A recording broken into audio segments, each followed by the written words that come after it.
Salut tout le monde, donc aujourd'hui on va tirer avec ce jeu-là le nouvel oracle du petit Lenormand. J'espère que je vais mieux lire qu'hier. Donc on m'a demandé pourquoi c'est moi qui mélange, c'est moi qui distribue, enfin c'est moi qui mélange, c'est moi qui coupe, c'est moi qui tire. Comment ça peut marcher en fait, c'est bizarre quoi. En fait, parce que je fais dans l'intention de...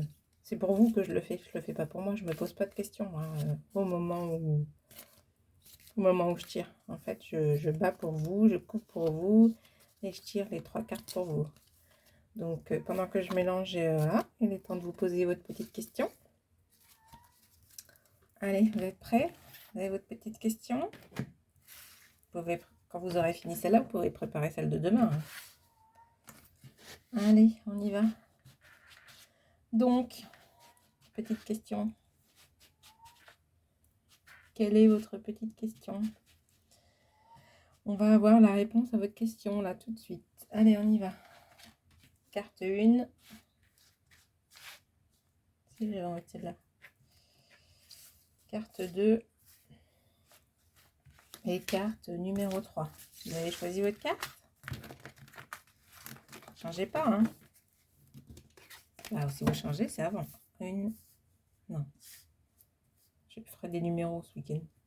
1, 2, 3. Allez, on y va. Carte numéro 1. Hop. La lune. Alors, la lune.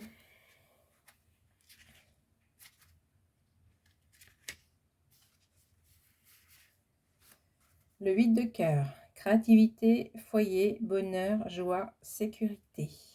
Symbolique.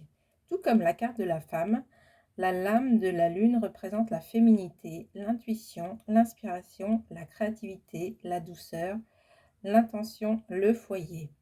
Lorsqu'elle apparaît dans un tirage, elle signale que le consultant va devoir prendre le temps d'intégrer de nouvelles connaissances ou de digérer un événement, voire une situation.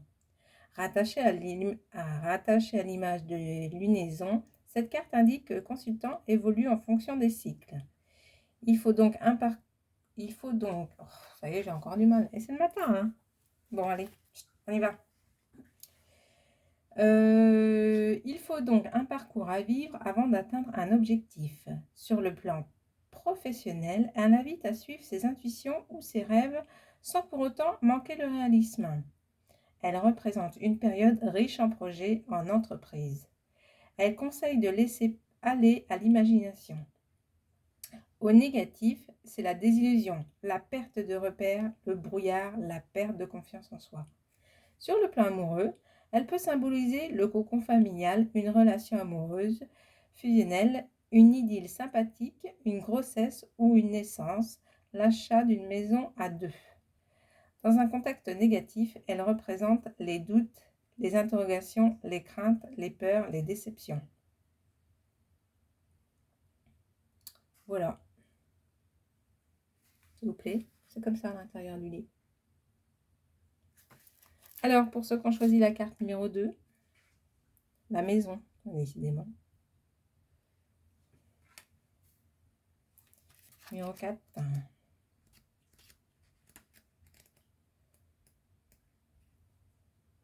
Le roi de cœur, un homme important dans la vie du consultant. Symbolique, c'est une carte d'ancrage. Elle représente une période de stabilité. Souvent, elle indique que le consultant a une situation confortable et solide. Elle symbolise les habitudes, le quotidien, la routine.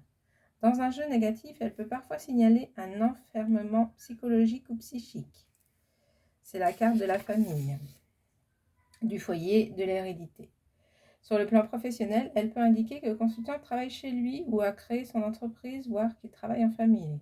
Pour un célibataire, elle peut être le signe d'enfermement et donc de solitude. Si le consultant est en couple, c'est la possibilité de développer un projet commun, de vivre sous le même toit ou de construire une famille. Voilà. Donc quand ils disent dans un tirage négatif, dans un tirage positif, là c'est pas le cas, il ne faut pas en tenir compte, je vous lis toute la carte, mais en fait là c'est pas un tirage Là, c'est une réponse à une question. Donc, il faut prendre la carte dans sa globalité. La carte numéro 3, le fouet. C'est le numéro 11.